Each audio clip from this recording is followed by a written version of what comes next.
I love this opening scene, and it showed the Joker's brilliance and intellect and how great of a strategist he is and how he can manipulate people and predict people and move them like pawns, which he's going to do multiple times in this movie.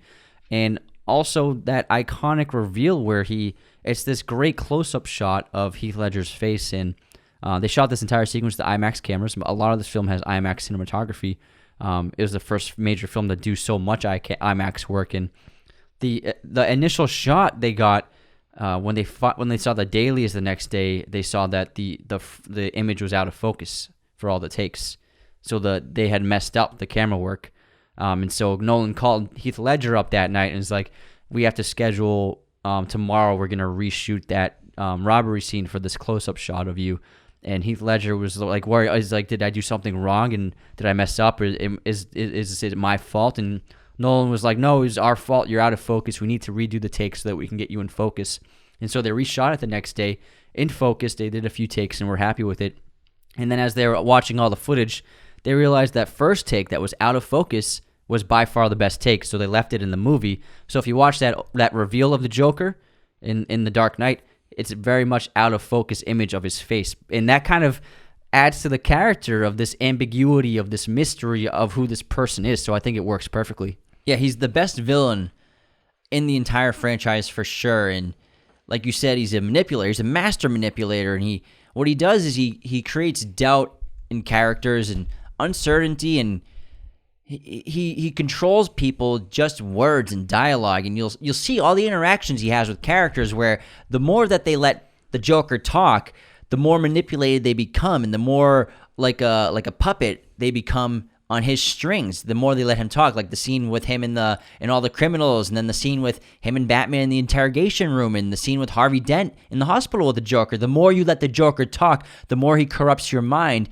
And what he's trying to do is, he might not seem like he has purpose. He does have purpose to an extent, but what he wants to do is basically flip Gotham and flip the world on its head. He wants to bust out some Tenet terminology. He wants to invert the world. He wants to make everything backwards in a way. And they based the Joker somewhat off the graphic novel The Killing Joke, which is the best Joker graphic novel out there.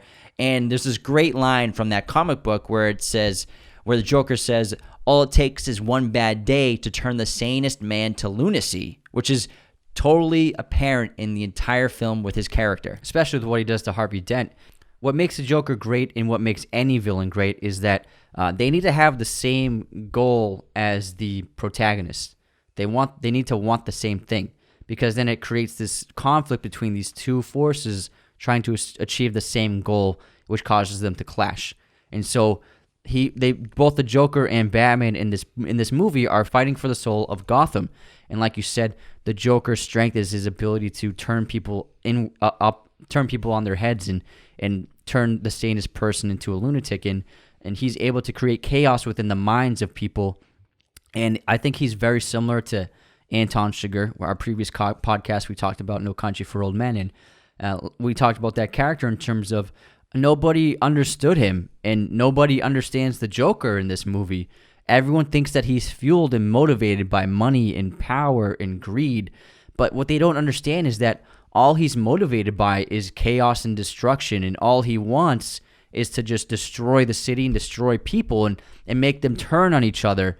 And he doesn't care about money. He burns a giant pile of cash that's worth tens of millions of dollars. All he wants is the ability to wreak havoc on the city, and that gives him enough pleasure. And Alfred says that iconic line, "Some men just want to watch the world burn." And that's a perfect translation to who this character is. Yeah, you can't understand the Joker, and if you try to, it's just going to be worse for you. And it's a mistake that I think the interrogation scene between the Joker and Batman, it's one of the best in the movie. It's so fascinating to watch these two iconic hero supervillain go against each other and just great dialogue. But it's also a massive mistake on Bruce's end, because like I said, the more you let the Joker talk, the more he's going to corrupt you. And he's a force of anarchy. He has no rules. And an enemy with no rules is basically an unstoppable force. And Alfred's the only one that kind of recognizes this kind of person. And he lacks really any backstory. We don't know who he is. He doesn't really have much of an identity. We see him without the makeup just once. The wardrobe is all custom with no labels. And this all tells you that he's incredibly smart, wildly unstable, and has purpose, but he's also like a dog chasing cars, like he says. He's animalistic. He wouldn't know what to do if he caught one. His head's hanging out of car windows. He's constantly licking his lips like a reptile or a serpent or something like that. And he's just such a fascinating character. And it's Bruce's fault for the Joker coming into prominence. And Alfred points this out because Bruce was so successful in stopping the mob and fighting crime in Gotham City. I mean, when the movie starts, criminals are clearly afraid of Batman and are even afraid to go out at night because they're worried Batman's going to show up. And so he has done a great job of cleaning up the streets of Gotham. But this has caused the mob to turn to ask for aid from a man they don't understand in the Joker. And so Batman's success and dominance over the criminality of Gotham is what allows the Joker to gain power in the city. It's not just Batman's success. It's because Batman teamed up with Harvey Dent, the DA, and he also teams up with Gordon and the mayor in the police department, where they put away all the criminals in that one case, and they basically stop organized crime overnight. And whenever I watch this movie, what I think that does is it creates this massive power shift between that goes from all this power from the criminals, and it all goes to Dent and the police and Gordon and Batman. They get so much more power, and I wouldn't say that they become corrupt with power. Maybe I think they experience hubris and they become a little over arrogant with their power and how they wield it and how they use it. And for example, Jim Gordon, he refuses to see the corruption in his own units, and he refuses to see the betrayals that are about to come from his unit because, like Harvey Dent says, that he investigated people that work for him. Yeah, exactly. And the Joker uses the corruption within the police department to gain an edge over everyone in terms of assassinating the main figures in Gotham and gaining power in the situation against both the police department and Batman. And so he takes advantage of the corruption that has been ignored in the Gotham Police Department for so long. And like we said at the end of Batman Begins, where Gordon brings up escalation.